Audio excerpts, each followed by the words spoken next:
Hello and welcome to the final Scottish football show of 2024. Here's what's coming up. Last Christmas, I gave you my VAR, but the very next day you waved the ridiculous decision away. Step into Christmas and step out of Europe. Hearts crash out in embarrassing fashion. And baby, it's cold outside. So light the pyro.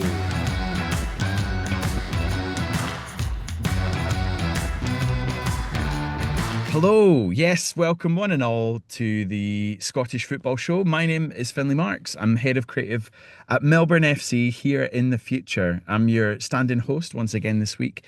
But joining me very much from the present day for this final show of the year are two of the finest elves from Santa's Scottish Football Workshop.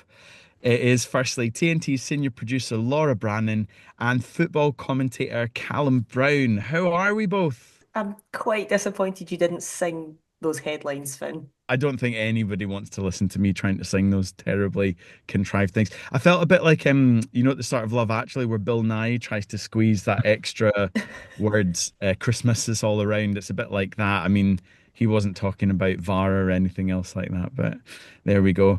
How is the Christmas break looking for both of you guys? Are you going to be able to get to any games over the festive period? Yeah, that's me back home for good now. So unfortunately at the Livingston game yesterday, defeat to Ayr United at home, but looking forward to the trip to Kirkcaldy next week. So yeah, just in the festive spirit. First time I've been referred to as an elf, to be fair, at 6'5", but first time for everything. It's the most wonderful time of the year, and the Fitba is absolutely everywhere, which is fantastic. Let's jump straight in then to a couple of funnies, because there's been a couple of good ones this week. I just wanted to start with what I think might be one of the weirdest red cards I've seen in a while. There was a fairly epic 30 seconds or so at the Peterhead game midweek. Did anybody else see this? Can you talk us through this? Yeah, I saw this. So I think it was Peterhead, wasn't it? They were playing Forfar, I believe, at Forfar, and I think they scored just before half time. A nice goal. Kieran Shanks, I think it was. He's put the ball in the back of the net, decent finish beyond Mark McCallum, and then the ball's kind of just come out as you do as it hits the net. And it's Andrew McCarthy used to play with Partick Thistle, I think, and I think he's a wee bit apologetic like after he's done it, but it's one of those where the ball's just come right to him and you go to smash it in the back of the net afterwards. But instead of the back of the net, he smashed it at the on the ground Mark McCallum, the Forfar goalie. And yeah, safe to say, not the best of reactions from the goalie. And I think McCarthy was a wee bit apologetic after it, but straight away referees over red card. So early bath for him, early Christmas card. But yeah, not a not a great way, kind of positive of scoring and then you're down to 10 men straight away. But no, it was a funny one. I didn't know you could actually get sent off for booting the ball at a Straight. goalkeeper, because it was like, players get hit with the balls all the time, but I guess it's maybe just the nature of it. And if it looks like it's intent to the referee, but he just, yeah, straight over sending him off. While we're talking about red cards, Laura, did you see hero of this podcast, Kenny McLean, and what happened to him after his red card recently? Because he's actually being given an additional 1 game ban and a £15,000 fine. Can you tell us why? Yeah, so it got confirmed that the reason for this additional punishment is because when he got sent off, Kenny McLean approached the ref, questioning his decision, and his exact words were, "Yous are fucking shite at your job, you useless fuck." Fair enough. You can't be doing that, Kenny, even though it was obviously in the heat of the moment. I absolutely loved that. I think that's just absolutely hilarious. It's Um, the second bit for me that gets it. Just kind of adds on to it. You're shite at your job, but then it's the you useless fuck is incredible. Just you adds can into kind of imagine him it. saying that like under his breath as he's walking away as well, can't you? Just the intonation that he's going to have there. 15 grand's a bit harsh, especially at Christmas time. Bringing the game into disrepute, I believe, is the way that you describe that. But Kenny, that's just absolutely hilarious. I don't know if anybody saw this as well. one of the things that's kind of become a bit of a theme at Rangers games over the last couple of weeks. Have any of you seen Danilo's da in the stands? So it kind of came to the fore. I think it was Ross County away a couple of weeks ago, where Danilo's dad has kind of been in the crowd a number of times, and he was actually filming himself like jumping and trying to join in with with the away support at Ross County. He's kind of been spotted then since at the cup final and then at the home game against Dundee. It's not quite dad dancing, Laura, but it's just class to see somebody embracing the atmosphere at the Rangers games like this. Absolutely. I mean, he's the only one standing there with his scarf in the air. Like, he's not even in with like the ultras group or anything like that. The singing section is just him on his own, just waving the flag for his son. It's great. It's so good. I just love how innocently supportive it is. And he's just, I don't care about everyone else sitting on their arse around me, singing, saying nothing. He's just giving it loud and proud. All for it. I saw a petition as well. That one fan's trying to start to get him to replace Broxy Bear. Callum, do you think that could be a good way forward? No, not bad. He's certainly more energetic. I actually saw him. I think it was Dingwall, when they were at Ross County, and before obviously knew who it was. Saw it on Twitter a few days after. But I mean, at the time, I just thought it was some random guy enjoying themselves. But it's when you watch it back, you realise the likeness and things like that. But no, it's quality. It's nice to see as well, especially going up to Dingwall, players kind of coming from foreign soils, really, and the parents embracing it. We've seen it a few times over the years. You look at Liverpool with I think Luis Diaz, things like that. So, no, it's nice to see, and yeah, maybe he can replace Broxy Bear. Who knows? It's nice to see, but let's just say thank God he didn't light a pyro, Laura. Hey, hey, more on that later. Stay tuned, folks. Let's have a look at some of the news then that's been happening across the week, and it has been quite a big news week. There's a couple of big things to discuss. Shall we start with looking at some managers? So there was an interesting case here with Neil Collins at Raith Rovers, who's headed off to Sacramento Republic. This is a bit of a Yeah. weird one. I mean, he's barely been in the door and he's now away. He's drawn the attention from Sacramento Republic. He has worked in America before in the past, so I think it's this new ground for him. But he was only at Raith Rovers for 15 games. So I think it took them a bit of a while to get him in the door initially when Ian Murray was sacked at the start of the season. Hmm. So I mean they put in that effort to get him, and then he's only there for 15. Um, Mixed bag of results. 1-6 drew six, sorry, 1-6 lost six and drew the other three. Not the worst. Um, but yeah, just I mean, like, okay, fine. Like Raith Rovers get money for him leaving early, and he gets a move to California. So I mean, it's kind of win-win, isn't it? It's just a really bizarre situation. Because I mean, you'd spoken on here about the Ian Murray debacle, first game this season, then he was sacked. It took them so long to get a replacement in. Neil Collins came in, I think, after maybe about 5 or 6 games.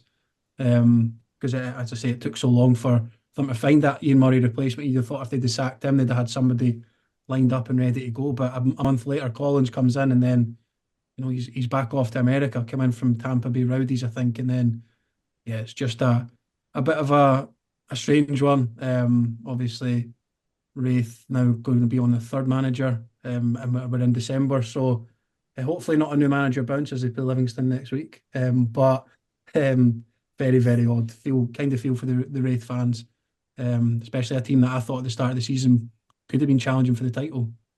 I think that's definitely been one of the things because it was such a peculiar thing given the way that their season had panned out last year under Murray and they'd given him a new contract and then one game in he's out the door and now they'll be looking for another manager again.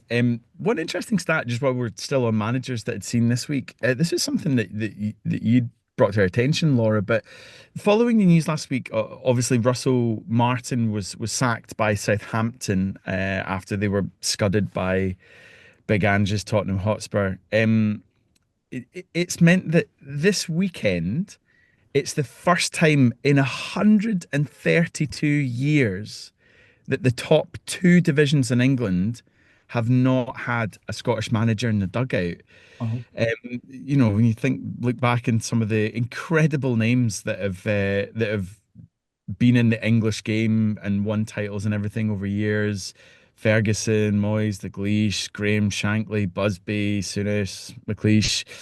Um, it's just, this is a bit of a shame, Laura. Is this seeing a bit of a sea change maybe in the modern game as well? No, I think it's just bad timing. Moyes left a couple of months back. Now Russell Martin's go. I mean, like, I was thinking when I heard this stat, how many English managers do we have? In the Premiership alone, we only have one. So Mm. does it really matter? It's, maybe they're not just all the good ones that are up in Scotland right now doing well. I don't think you need to get hung up on it. It's 132 years old. That's a long time. It is, and it just goes to show the importance of, having good Scottish managers at the top of the English game. It's where success comes for a lot of these clubs. But anyway, while we're still just talking about Scotland as well, there was one nice wee bit of news as well. Kieran Tierney has finally come back to action. He played 69 minutes of Arsenal's cup win over Crystal Palace, and he then sat on the bench for their league game against Crystal Palace. um, uh, is he potentially up for coming back to Scotland himself though in the January transfer window? Yeah, I think he's destined to leave. I saw David Ornstein just briefly talking about the fact that he was meant to have a 1 year extension in his contract, but Arsenal aren't going to trigger that, so he'll be free to go in January to speak to other clubs and sign a pre-contract with them on a free transfer, or maybe leave on loan in January. So who knows? Maybe that's a loan for 6 months and then he goes to whichever club. But I have seen this week he's been heavily linked to Celtic. So who knows? Surely I think he not. just needs to go and play football. Really, I mean, is that a good move for him to go back to Celtic again? I mean, Finn, we have talked at length about boys leaving Scottish football and going on and pushing themselves at a proper step up, which Arsenal was a step up, and going abroad was even bigger step up. And I just feel like going back at this stage in his career to go back to He's done it at Celtic. He's got the legendary status. He's got all the photos of him like hyping up the Green Brigade and stuff like that. They adore him, and I get that, but I'm not a fan of heroes returning to clubs again. I feel like either it just doesn't really work out for them, they don't live up to the status again, or it just doesn't develop them in any way. And as a Scotland fan, I'm definitely the latter. I just want them to be developed. I want to be playing regularly. And well, I get. Do you know what? Anywhere that the doctor can fix him and stop him being made of chocolate would actually be quite good. So I've kind of talked myself out of it. Kieran, go wherever you want. Just have a good medical team, please. Get to Serie A, Katie. I think that pretty much rules him out of a move to Rangers then if he's looking for a medical team that's going to help him stay fit and healthy. I think we can say that with some degree of certainty at least. I mean, he's 27 now, so this could be kind of a pivotal move. It's an important point of his career. Generally, that's where players are coming to the peak. Obviously, he broke onto the scene very early, and was such an important player for Celtic. He's gone to Arsenal and done quite well, albeit with huge injuries. But yeah, I'm maybe with you, Laura. I think is Parkhead really the place at this stage in his career that's going to be best for him, best for Celtic as well. Is that going to disrupt things a little? Having a player like that coming back in, dislodging, because he's such a big name, a big player, and obviously he's got all the history there as well. As maybe it's not the best move for him or for the club, but that remains to be seen. And obviously we'll be talking a lot more about the comings and goings once we come back after Christmas when the January transfer window is open. Um, now we really need to talk about this, Laura. We and Callum, we have so many times on the show said that we don't want to get dragged into the whole VAR chat week after week after week because it is so incredibly dull. But it would just be a bit daft of us to ignore it this week, given that literally everybody's been talking about it. This week we had Willie Collum come out and I admit that Rangers should have had a penalty in the cup final. A matter of fact is how he referred to it, that it wasn't really up for debate.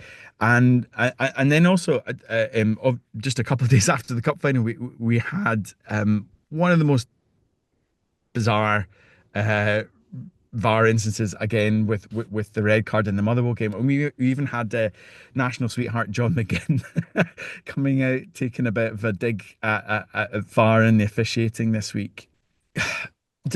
Let's just start at the beginning. Callum, can you kind of just bring us up to speed with what's been happening with regards to the fallout from the cup final with the VAR referees, Alan Muir and Frank Connor, and what's kind of been happening around them this week?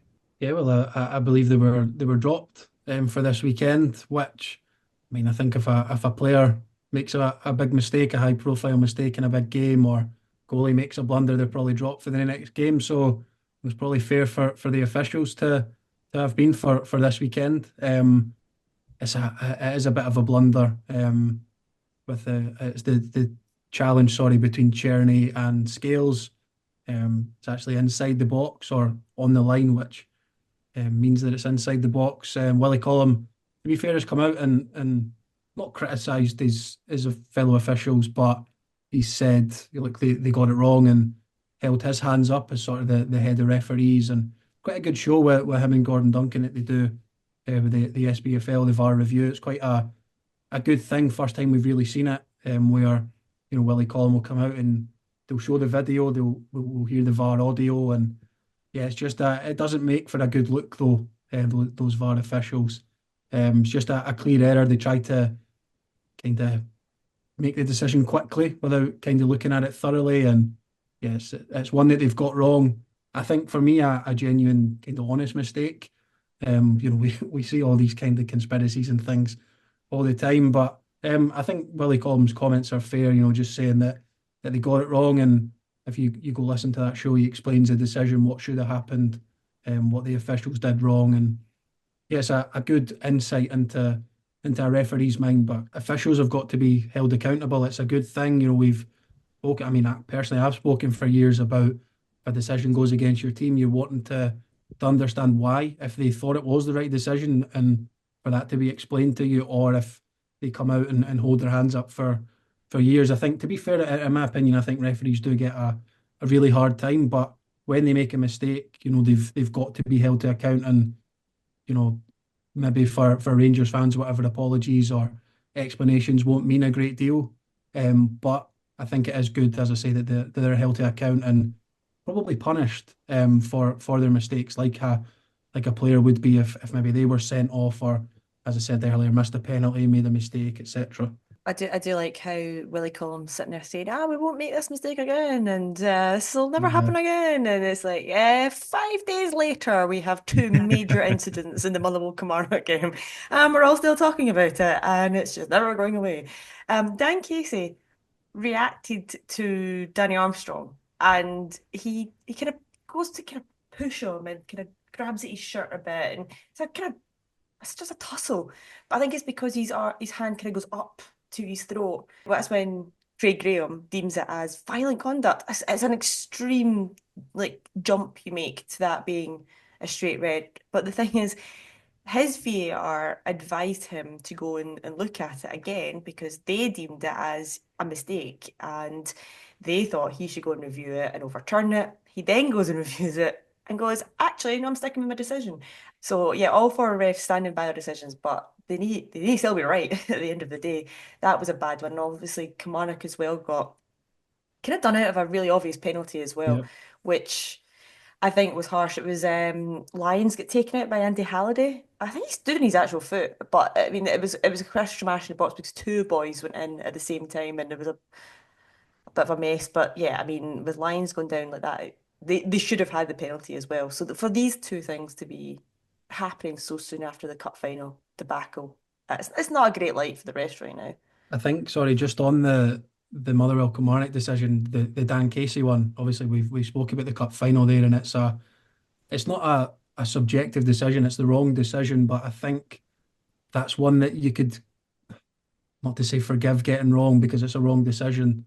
But I think for the Dan Casey one in particular, that's one where that needs to be eradicated. That sort of thing. I think you can, as I say, Rangers fans will not be forgiven the refereeing team, the VAR team, for that decision.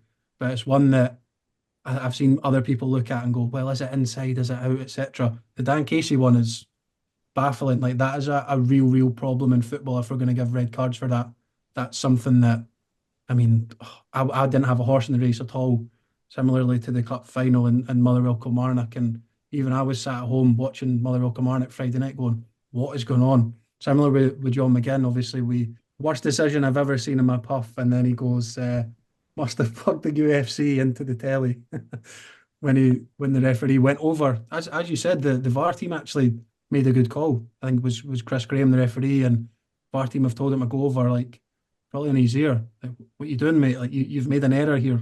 We're giving you the chance to fix it. He's gone over and he's doubled down, and it's baffling. Honestly, it's a shambles. And I know you're going to have a solution for me here. Come on, what's the answer? Oh, yeah. So a couple of things. And this might be a bit of a rant, but I'll try to be concise and fair. I think just like firstly and above everything else, I just hate having to talk about VAR and these controversies, poor decisions yet again, whether it's something that affects my team or not. I just like we said, kind of to intro this section, Laura, we try really hard on the show not to pour over the minutiae of VAR and controversial decisions because it's so utterly boring and it's just dull to talk about and it's not but we kind of have to in the light of all this. But fundamentally, like this is not what our sport is about. Football is a simple game. It's a beautiful game. It's a passionate game. But I think its universal appeal is rooted in the fact that it's easy to learn, it's easy to play. No matter what language you speak, you can understand it, regardless of what level you play it at, whether it's in the backyard or a World Cup final. It's a wonderful game. And VAR as an entity is just such a completely turgid subject because in the forensic analysis that we are having to talk about it every single week, the thousands of hours of TV and column inches that are dedicated to it, it's killing our game. It's killing the sport. It detracts so much from the fundamental joy that football is. Fans can't celebrate in the moment anymore. Everybody has to wait and see what's going to happen. There could be the most innocuous thing. Fans in the stadium don't know what's going on. Somebody gets called over to a screen, right? We've got to look at this, whatever. It's just, it's awful. But in saying that, I still feel like I have to say I'm actually not against VAR in principle, if, and it's a big if, because nowhere in the world has there been a perfect implementation of it. But if there was a way for it to be quick and decisive and bulletproof, as say something like goal line technology, is where it's either a goal or not. It's a matter of fact. It's not a matter of opinion, and that's difficult because there's so many different aspects to VAR. If that can happen, great, all in favor of it. I'd even settle for something closer to how we've seen it implemented at major tournaments like the World Cup or the Champions League, um, or in the EPL, which still have their moments of controversy, but they tend to broadly get things right, and you don't really get mistakes like the cup final, which are just bad mistakes. They are wrong. It's a matter of fact, like Colum said. But that's just not what we seem to get in Scotland. And the saddest thing for me is that no one's going to remember the League Cup final for the brilliant game of football that it was. It was 3-3. It was a barnstorming Old Firm Cup final. It had everything.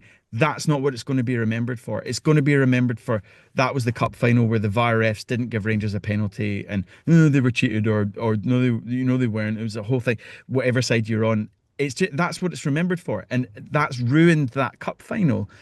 What was brilliant about Colum and his good going forward, because I think that shows long overdue and needed. It's so refreshing that not just anybody, like a retired ref, like we have Bobby Madden, is great at coming out and saying these things, but to have the head of refereeing come out, basically throw his employees under the bus saying this isn't good enough, they got it wrong.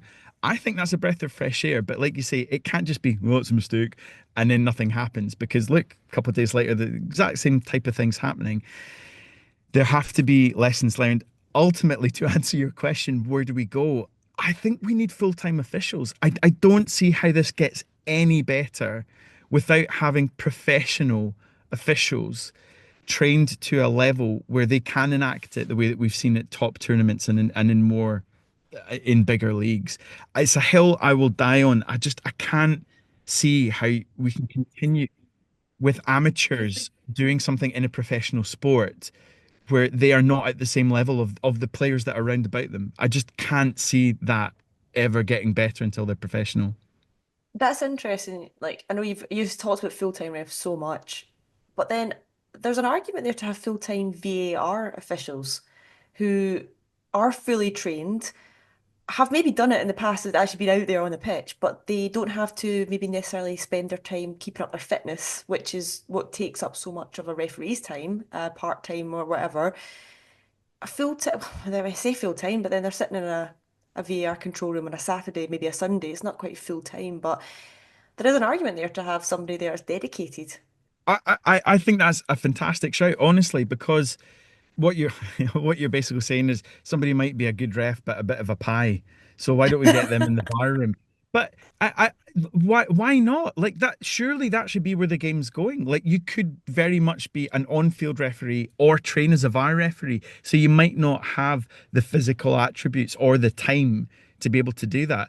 But spend all of that time looking at how you look at things on video and how you do it. And it's a different type of refereeing, Callum, because I think like this is something that Willie Collum actually made as a point when he was talking about all this was the nature of we're trying to train our VAR officials how to talk because it's a different way of communicating on field. He was talking about don't ask closed questions. It needs to be open and trying to open up a discussion rather than shutting it down.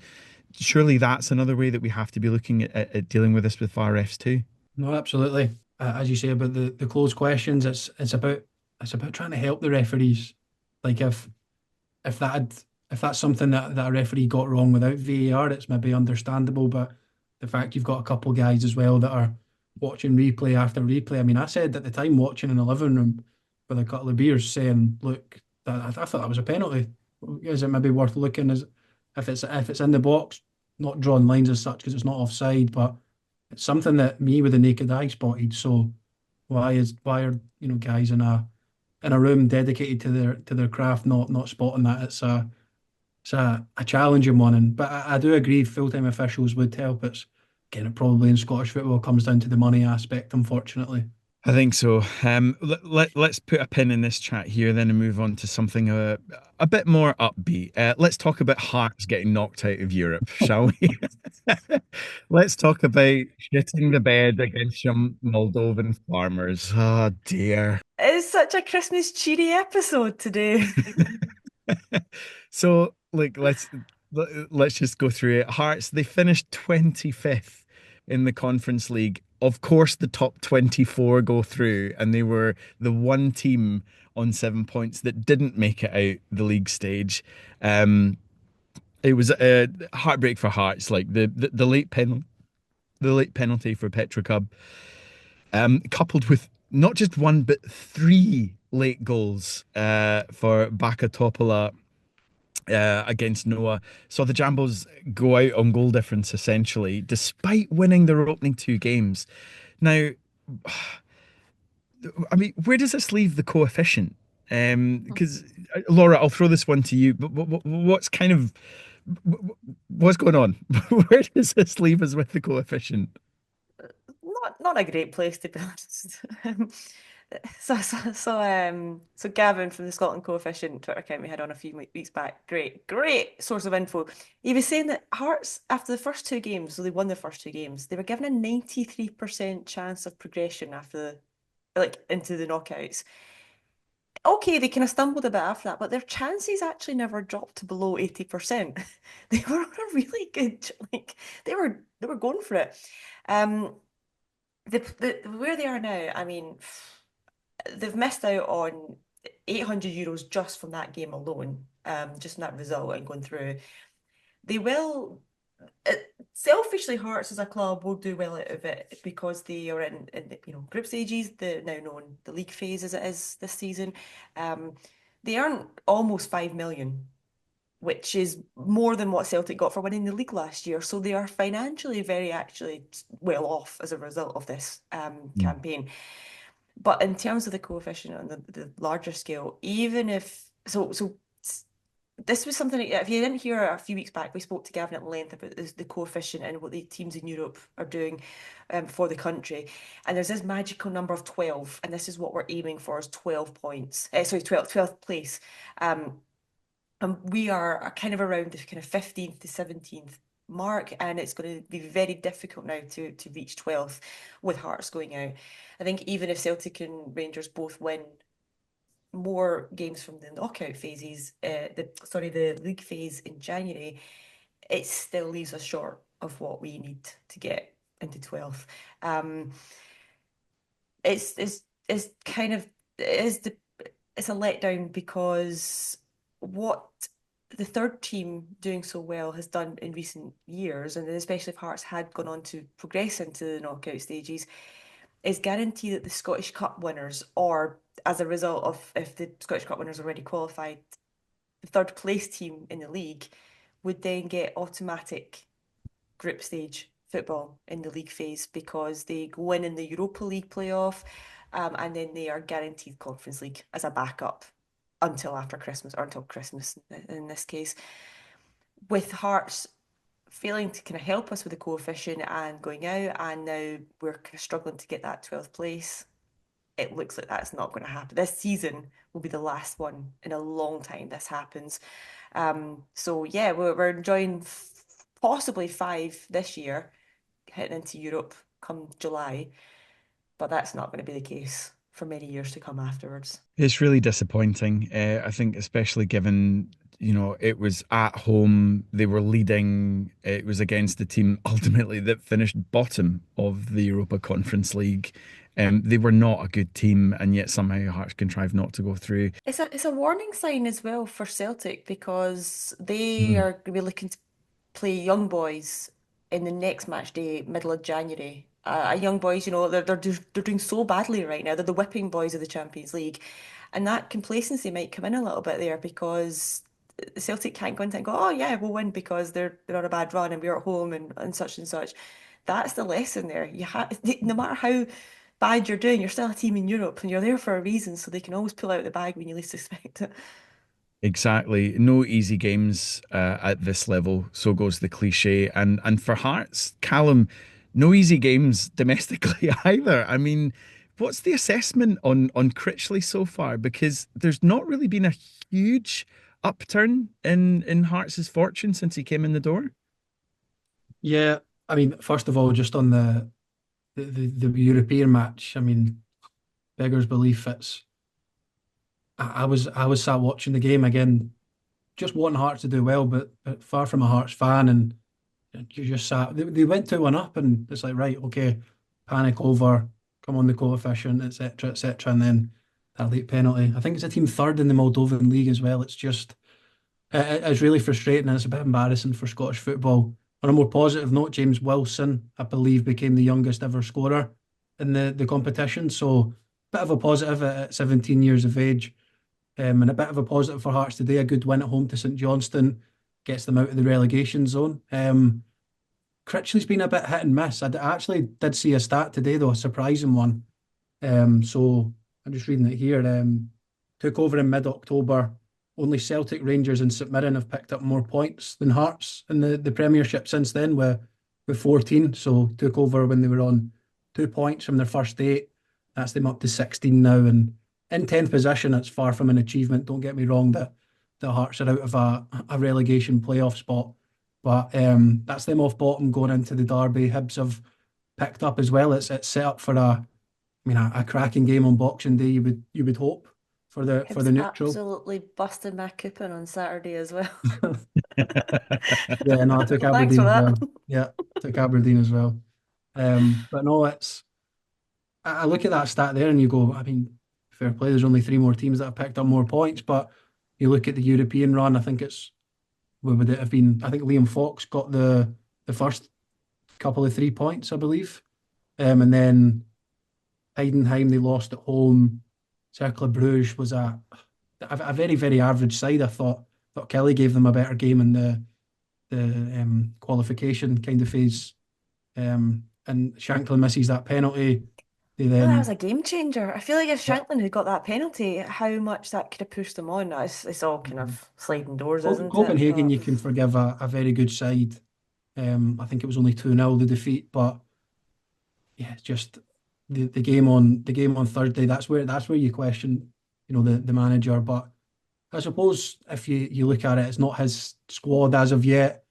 He's done okay in the league since taking over, but you know, far from brilliant. But I think with this kind of the Tony Bloom analytics and things like that, they'll maybe strengthen in January and try and change things because it's been far from brilliant, as I say. But a win in the derby maybe changes something. Maybe you know, people. I think the Gorgie Ultras today boycotted it with. Yeah. I think the problem for Hearts fans, not to speak on behalf of Hearts fans, is more upstairs than Critchley, with Budge, people like Andrew McKinley, etc. So I think they boycotted today based on that, and chanting that they want their club back, etc. Even though it's kind of fan owned, but yeah, it's a strange time. But Hearts won today, and as I say, they'll be going into the derby a bit more in better spirits. And there's certainly no better way to lift the spirits over Christmas than a thumping derby win. So we'll see what happens in that.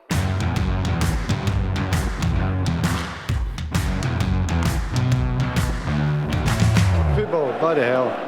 Now, our constantly hot topic over the show for the last number of years has been Pyro, and it's still hitting the headlines. Laura, can you just give us a bit of background to this? Because we actually had the SFA chief exec, Ian Maxwell, coming out and making a few comments this week. Can you just kind of summarize where we are in the conversation at this point? yeah, so he was going on quite a few sweeping statements that he said the vast majority of people don't want this at matches. Players don't want to be in this environment, and fans have had to actually leave stadiums because of breathing difficulties. So, my kind of question after that was, well, where's the evidence of any of this? Which fans have you spoke to? I mean, have you been asked? I've not been asked. um, what players have you spoke to? Have you spoke to any? And what are the actual numbers in terms of fans having to actually leave a ground? So he's making a lot of noise about problems, but not really giving anything to support it. And all of this is just getting a bit boring now. It's the fans clearly enjoy it. We're seeing ultras groups, we're seeing displays, pyro displays, smoke bombs. We're seeing on a regular basis, week in, week out, in Scottish football now. And the authorities clearly don't enjoy it at all. They don't like it. And this conversation has been going back and forth for years now. But at the end of the day, it's not going away. Nothing's changing. So we just kind of thought, let's move this conversation on a bit. What kind of irked me this week was the kind of talk from the authorities, very much talking down these people involved, accusing them of being hooligans and being generally bad people that are involved. So we want to kind of move this on, and this is why this is why Tino is with us here today. Finn, I don't know if you want to do the introductions, but this is a very important guest we've got on, isn't it? Well, it is, and it very happily a good friend of ours from a number of years back. So joining us now, I'm really happy to say, is Tino Simcik, who's the co-founder of Mentalida Media. I hope I'm pronouncing that right, Tino. Who's joining us all the way from Rome, where he is for the Christmas holidays. You might have seen Tino on Copa 90 back in the day. We were all working there at the same time, and he was a presenter of numerous different shows and films around supporter culture. And Tino is a friend of ultras groups all over the world. He's lit up flares with fans from all across the globe. So yeah, Tino, as someone who knows very intimately in some cases and understands ultras groups and ultra fan culture probably better than anyone else. Um, we kind of just wanted to ask you a few questions about this. Just outright, are ultras fans hooligans? No, outright. No. I mean, England had its and the United Kingdom had its hooligan movement. That was the movement that sat within and of itself, that wasn't involved in a football that took up the entire week. It was a group of guys meeting up on the weekend with the explicit decision to go and enact violence. And that was the end in and of itself, right? Within ultras culture, obviously there is an element of violence because it is within the context of football and it's a lot of young men. And so we've not been able to eradicate that from our society. However, ultras culture exists on a difficult political binary, and it looks at creating community on a weekly basis through the rituals of fandom. So that can be organizing flares, that can be organizing banners, that can be organizing a choreography, that can be planning out how you're going to get to the next away match. It's a full level of support that is really a means to build community, right? And so the end isn't the goal of violence. The goal of violence happens to be one of the rituals which exist within that culture. When it comes to the ultras culture in Scotland specifically, ultras were birthed out of Scotland, I want to say in 2002, 2003, when it first came to Aberdeen. You've seen the growth of the ultras culture in 2005. You saw Celtic, you saw Rangers kind of grow their own emerging scenes. Now you're seeing things out of Motherwell, which are really exciting. And there's almost something really interesting to look at, which is as the United Kingdom dropped hooligan culture through the advancements of the Taylor Report, everyone being forced to sit, the stands being pacified massively, and mass punishments coming into fans, you've seen this new change, which is this new generation. It longs for a sense of belonging in the stadium and longs for a sense of belonging that isn't passive, right? One that still includes the youth culture, because basically this gap happened where over 10 years, young people didn't attend. And so what is the new young thing to do with a football ground, right? It's almost in the UK. You go until you're 17 and then your dad's season tickets runs out and you go to university and then you have kids and then you get new season tickets and you start going to the football stadium. And I always look at it as like, what about the best part about being a football fan, which is not having kids and not going with your dad, but just being your own person with your friends at the football ground. This ultras culture has become more exciting to people since Brexit. When you took UK youth away from its ability to migrate over to Europe and become part of European culture as it was intended for our entire youth, it becomes this external, interesting culture, which to like an Anglo-Saxon mentality is very different, right? Because there's such a individualized society, that this idea of collective and this idea of community becomes very attractive, particularly when it's removed from you, right? Like if we're really going to get sociological about it, like it's like prohibition and everyone started drinking a ton, right? It's that kind of thing. Once you removed yourself from the European context, the biggest European subculture became the coolest thing to do. Right. And I think that's what becomes really exciting, where you now see Ipswich and Leicester forming little ultra groups, right? You got Watford and someone's got a drum in the corner.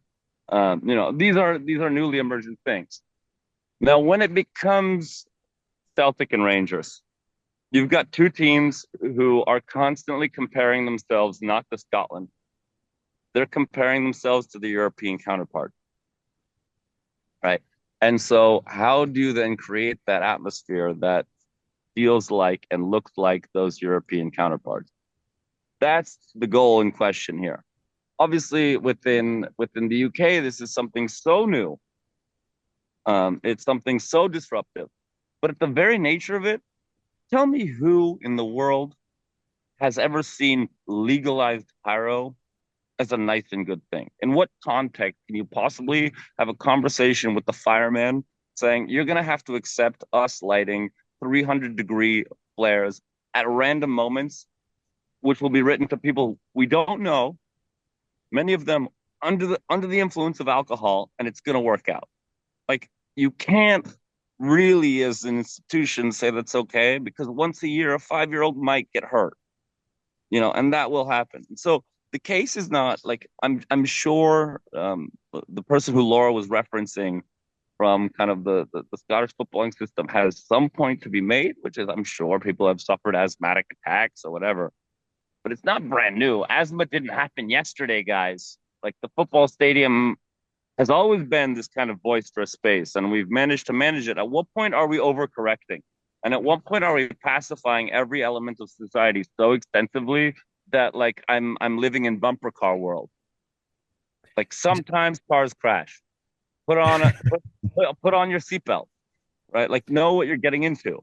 I just wanted to come in on that point, just what you were saying there, Tino, because I think there's one added potential extra element to this when we're talking about football fans specifically in the UK. I know we're talking about Scotland, but I think it's like a kind of like British thing. Football in the UK has always been and very much kind of continues to be the preserve of the working class. That's the roots of the game and where it came out.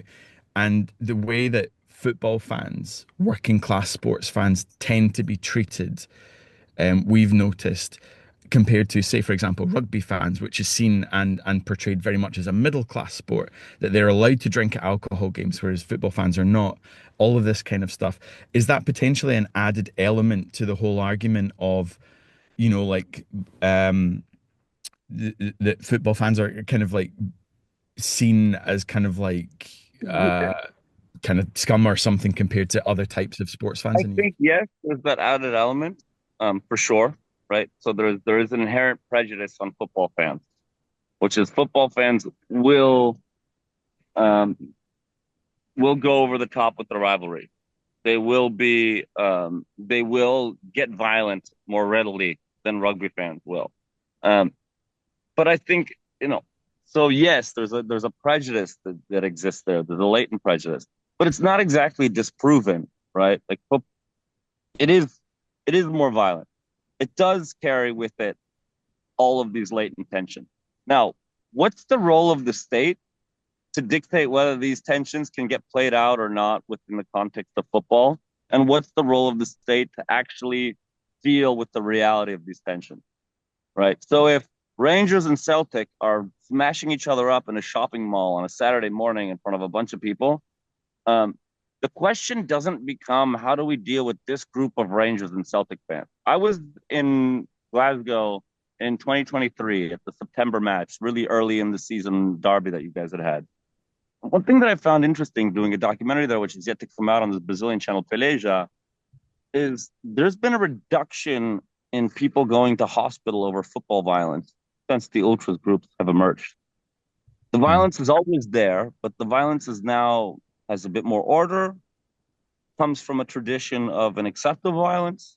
It's not cases of like alcoholism gone wrong in a difficult neighborhood. It's violence in the center of the city, which for the image of the police looks horrible. For the safety of the general citizen, everyone knows what they've signed up for when they're there, and nothing went that bad, you know. And so, for sure, there's the prejudice against football fans, but there's a bigger thing, which is how much does the working class and that culture of football want to rebel against the state in a way that rugby doesn't? Right. So inherently, that working class culture is going to be more rebellious. They've got more gripes with the systems and the powers that be. And those things will get externalized in other ways. Now, is the solution to go and try and regulate the working class, who are an already repressed community within your society, by putting more oppression on them? It seems really naive to me, right? It's like the mouse is not getting caught by the mousetrap, so you put more of the same mousetrap, right? Now you just live in a house full of mousetraps and mice because they're not getting caught by that mousetrap, right? You're creating a situation where you're living out your own kind of nightmare. I think the conversation much more productive when it comes to having constructive dialogue, having those fan groups have a bit more of a role within the club. And so there's a responsibility over your own behavior about how that then affects your ability to attend matches in a different way. And that's where the crux of a lot of it happens. And so, bringing flares into the stadium and talking about fan rights. So many of the banners at that last derby were related to collective punishment, how the police treats football fans already. It was almost you've made us play at 12 o'clock for the last 7 years, and we haven't gotten a modicum of joy out of this. And now that you give it to us, we're going to put it in your face and show how good of an atmosphere we can create, how much fun we can have, how wild it we can get. Now, part of me would argue that if you didn't have a 7-year delay from this experience, you wouldn't have such a riled up group of teenagers who've been waiting since they were 12 years old in order to have that freedom of expression. Right. And so an issue is you haven't been able to normalize this thing. And so when it happens, it blows up in your face. Have you had much experience, Tino, with groups around the world that do communicate and talk to their own FAs? Do they want to speak to them, or are they quite happy to kind of be demonized and have that sort of label on them that they are the kind of rebels? They don't necessarily want to speak to the FA, and I mean that becomes a big institutional role that someone should have several degrees in understanding because it's complex. They do want to have a role in their clubs, and they do want to have a say in their clubs and feel like they have their own section. And as of right now, as the way things stands, both sets of extreme fan groups, both of Celtic and of Rangers, feel completely removed from their club. They feel like they're an inconvenience at best, and they know that in the soul of it, if they stop creating those atmospheres, no one's going to walk. However much worth your European contract is, if those guys go away, it's useless. And now you've got an even deeper position where the guys have a case study to stand on. COVID happened, and you all went bankrupt. So, like, maybe there's a case to be made for how we can have a level of dialogue here. Because the truth is, you do need us. And you see us as an inconvenience when the excuse can be passed on to us as the inconvenience, but you're completely unwilling to open up a dialogue to our request because we're an inconvenience. So in the case of Celtic, for instance, you screwed us over in our Champions League revenue because you decided to bring Palestinian flags, which for you has a complete relevance to the identity of your club and who you are. And so now we're going to punish you because we haven't been able to take in that revenue. And we're going to try and get the community mad at you because we can't sign another player or re-sign another contract because of those punishments. Now, that doesn't make much. At the end, it's two people arguing over the table, but we know the fans are on the right here, which is you've got nothing without us. Really. And so you end up at a real standstill. And you're in a case where, and again, it's an impossible question on some level, because how can the state possibly say in a world of health and safety regulations through the roof, where in order to host an event of 20 people in London, you need the fire marshal to come in and make sure anything works, and I'm sure it works similarly across the United Kingdom. Where can you get to a point where we're saying, okay, we can light flares? With the history of Hillsborough, with the history of the red and yellow club where it burnt down their stand in the UK. Bradford. Yeah. But I mean, they're again, they've tried to re-regulate stadiums. They've tried to do things for safety. They've tried to maximize things, but there's no way institutionally that you can kind of allow this given the precedent. But at the same time, so the question becomes different, which is it's not about stadium regulation. It's about understanding this culture, why this is happening, how that's changing, and then how do you deal within that? Laura, to answer your question more specifically, I've seen SK Brann in Norway as an example of legalized pyro, where they handed it out. Many fans who I know who visited Norway or Sweden, where it's decriminalized or acceptable, feel it's not spontaneous. Feel the fans aren't in control of it in some way. And no one is happy with the system. Fans that have been banned and back and forth since I went 5 years. I don't know what the situation is.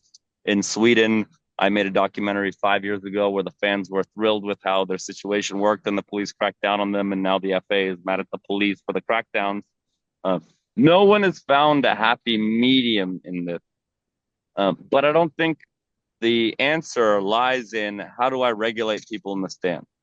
The answer is what is causing this behavior in the stands societally, and how do we understand that better and then work with those communities to where we can have a more healthy relationship with all of this. And that's not what seems to be happening. It's not going away. I think that's the thing. And to be honest, I think a lot of fans don't really want it to go away either. It's a working class space. It's a working class space who wants to question authority. Yes, I did sneak in my flare and I did light it in your face. And it is helping to serve the team and it is my contribution. And against the will of society, I am able to do this thing, bring the self-expression, create a better atmosphere for my community, and it's my little working class win over the overlord. I beat you today, right? And in my little way, we unionized and we screwed you out of a day's labor. Now, am I still poor? Hell yeah, but I got it, you know?